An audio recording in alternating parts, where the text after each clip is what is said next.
What's going on, guys? Sam Adams here, and I was going to record this video on this Nikon D3300 that I purchased last night on Amazon. However, I needed an HDMI cord that wasn't included in the box, so I had that thing overnighted. When it's coming tomorrow, so I'll be able to record Friday's video in a much higher quality, and we're going to be trying to do a couple of upgrades here on the channel.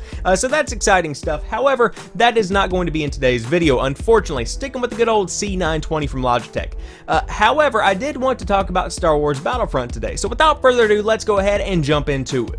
So with the release of Battlefront last year on the PlayStation 4, Xbox One, and PC, a lot of people, including myself, were wondering why there was no campaign included within the game, because the Star Wars universe as a whole lends itself to that storytelling atmosphere 100%. In fact, many argue that the entire Star Wars universe itself is one big story. That's at least how I see it. So now we finally know why. At EA's annual Investors Day, Patrick Soderlund finally explained that the reason there was no campaign within Battlefront is so the development team could speed up the process and release the game alongside Star Wars The Force Awakens, where it would have such a bigger impact. Of course, with sales, they would argue that it's for the fan base to have more experiences with different kinds of games and different kinds of media within the Star Wars universe. That's all beside the point. They wanted to sell more copies, while the term Star Wars was extremely relevant. And as we all know, towards the end of 2015 and the beginning of 2016, you could barely blink an eye or turn your head without seeing something to do with the Star Wars universe, whether it be the old movies, the new movies, the game. It was all over the place.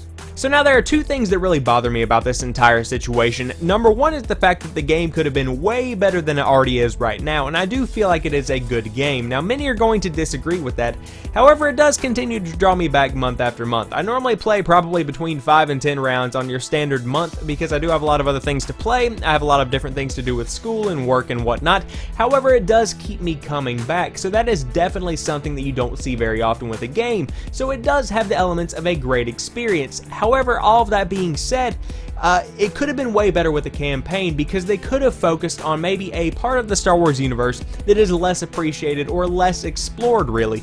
For instance, if they had gone with something a little bit more in-depth, then it not only would have made really, Star Wars fans that are really into the franchise happy to see that kind of come to the limelight for a moment. However, with some good storytelling, with some good gameplay, it would have also brought in some people from outside of the Star Wars franchise or outside of gaming as a whole to come in and see what the story is all about. That would have completely changed the game for Star Wars Battlefront as a whole. Now, there's another reason that I take issue with this, and that is because whenever it comes to games, I see them as creative outlets and works of art. That's just my personal opinion, and I put them on the equivalent level of movies, of music, of drawing, of painting, of all these different kinds of outlets that people have in the world today.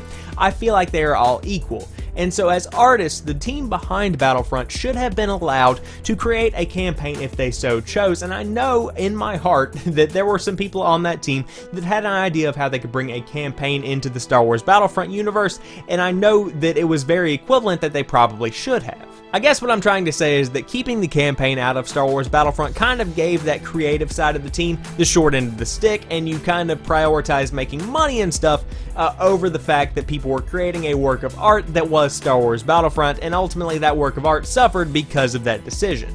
At the end of the day, there is really nothing that can be done. The game is out in the wild, people are still enjoying it, and overall I feel like it's a good starting point for where the Star Wars Battlefront games are going to be going forward. I feel like we're going to look back on this one and say, yeah, that's where it all began. It was a little bit rudimentary. However, now look where we are today. Look at Game X, and then we're all going to be like, ooh, it's a great game. That's kind of where I see Star Wars Battlefront coming into play. That being said, it still just hurts to see what could have been, and the fact that there was no campaign because it was going to line up with Star Wars The Force Awakens just seems like a missed opportunity, and really something that EA should be kicking themselves over in the long run. So there you guys have it. Hope you've enjoyed this video. If you did, drop me a like down below and share this video so that more people can find my channel. And be sure to let me know what you think about Star Wars Battlefront in the comment section down below. Did you play Battlefront on the PlayStation 4, Xbox One, PC? What did you think about the game? Do you think that the sequel to that is going to fix the flaws that the original did have? Let me know what you think in the comment section down below. And if you are new to the channel or you've never seen any of my other content, I do upload new stuff like 3 or 4 days a week depending on the week. So there's always something new right here on the channel when you drop by to watch some videos. And as always, I want to thank each and every one of you guys for watching this particular video. I'll talk to you soon. Peace.